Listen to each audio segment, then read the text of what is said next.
comprendre la mise en chef-lieu, ou la mise en capitale de Saint-Denis, il faut remonter en fait au tout début du peuplement. Alors c'est une histoire qui va commencer avec la Compagnie des Indes et un projet de colonisation qui est lancé à partir de 1665 et qui vise à installer donc une colonie définitive à La Réunion. Donc il y a une flotte qui quitte la France en 1665 et qui va arriver ici.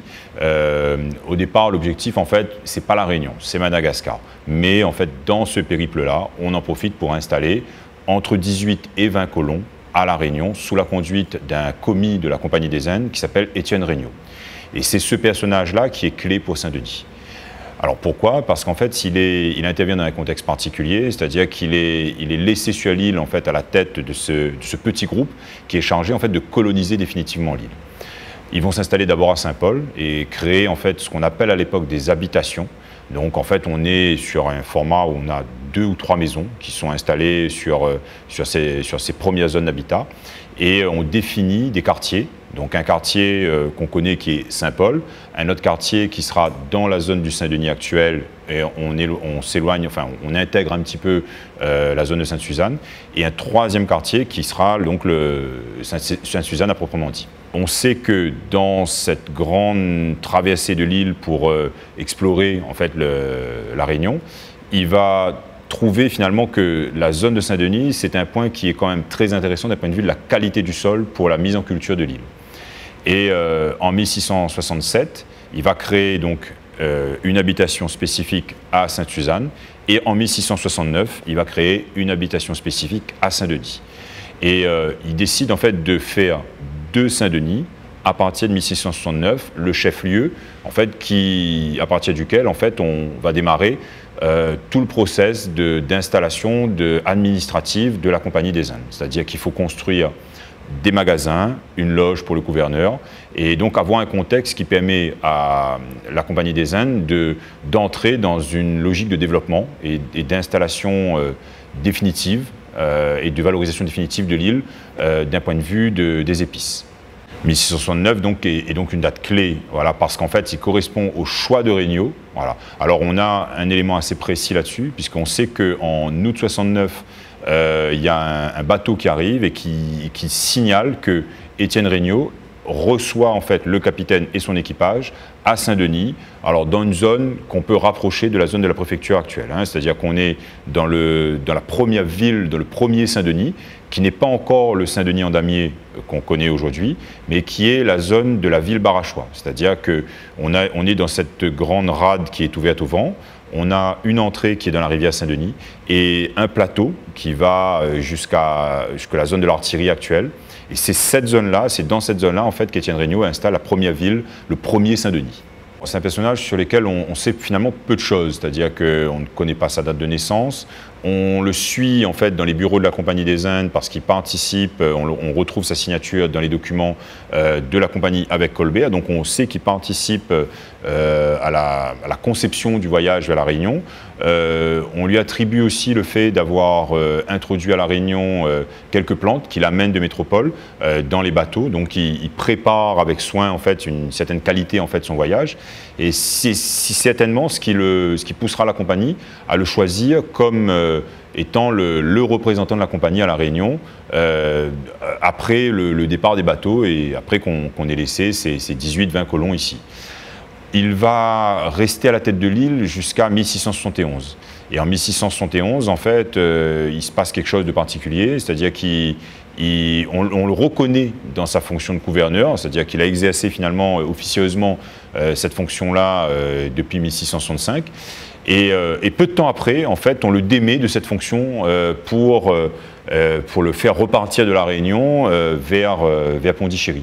Donc c'est un personnage dont on mesure en fait finalement l'écho et la portée quelque part rétrospectivement. C'est-à-dire qu'on a quelque chose qui participe à la mise en capitale de l'île, de Saint-Denis, et en même temps quelque chose de particulier qui fait que ce personnage-là il marque des choix qui sont des choix politiques, des choix ambitieux, qui vont faire de la rade de Saint-Denis une ville maritime. Donc c'est lui qui installe Saint-Denis dans cette fonction d'échange. C'est lui qui installe la zone en fait, où on aura la loge du gouverneur par la suite. Donc on est dans un contexte où il participe vraiment à la fois à la première forme urbaine de Saint-Denis et en même temps à quelque chose qui aura une portée qui le dépasse et qui nous amène aujourd'hui, en 2019, à encore parler de lui.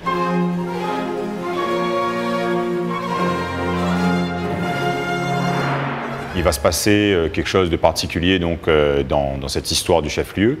En 1725, le gouverneur des Forges-Bouchers en fait, décide de transférer son habitation principale à Saint-Paul. Alors, il le fait donc du coup pour des raisons qui sont essentiellement personnelles, c'est-à-dire il n'inscrit pas en fait son action dans quelque chose qui est géostratégique ou qui correspond à un cadre, je dirais, de réflexion sur la qualité des lieux. Il le fait parce qu'en fait son habitation principale est à Saint-Paul et donc il se rapproche en fait de sa gestion privée. Voilà. Donc du coup, il installe son chef-lieu à Saint-Paul et cette situation va durer jusqu'à 1738.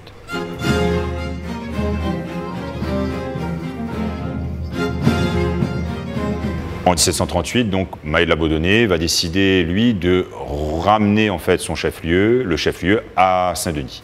Alors, il le fait cette fois-ci en réinscrivant Saint-Denis dans une vision géostratégique. C'est-à-dire qu'il s'agit à la fois d'être dans un espace qui est sous le vent, donc qui permet en fait à des bateaux à voile, encore à l'époque, d'avoir des conditions de navigation, d'approche, de rade qui sont optimales.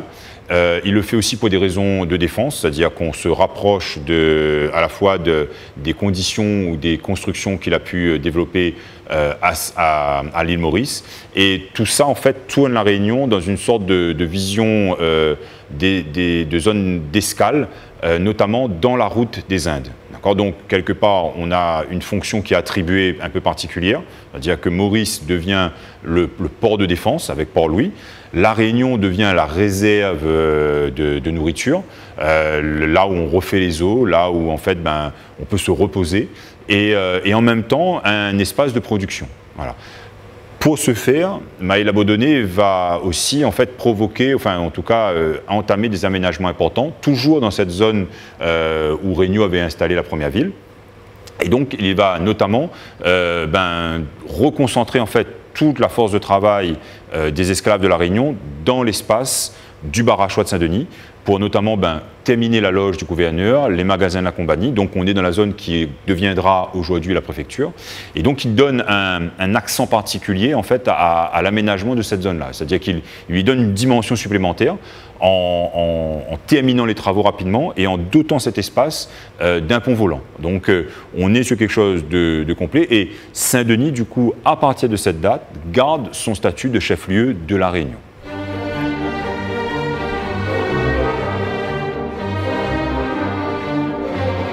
Dans cette histoire du chef-lieu, il manquait finalement un bâtiment qui matérialise un peu l'installation, l'implantation et le rôle de chef-lieu de Saint-Denis.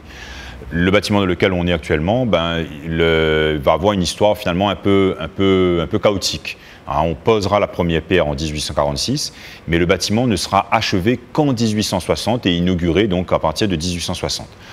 On est dans un contexte particulier à La Réunion à ce moment-là, c'est-à-dire qu'on est dans une sorte de pic économique, d'émergence en fait d'une économie tournée vers la canne, et où cette économie cannière, en fait, elle a produit de la richesse.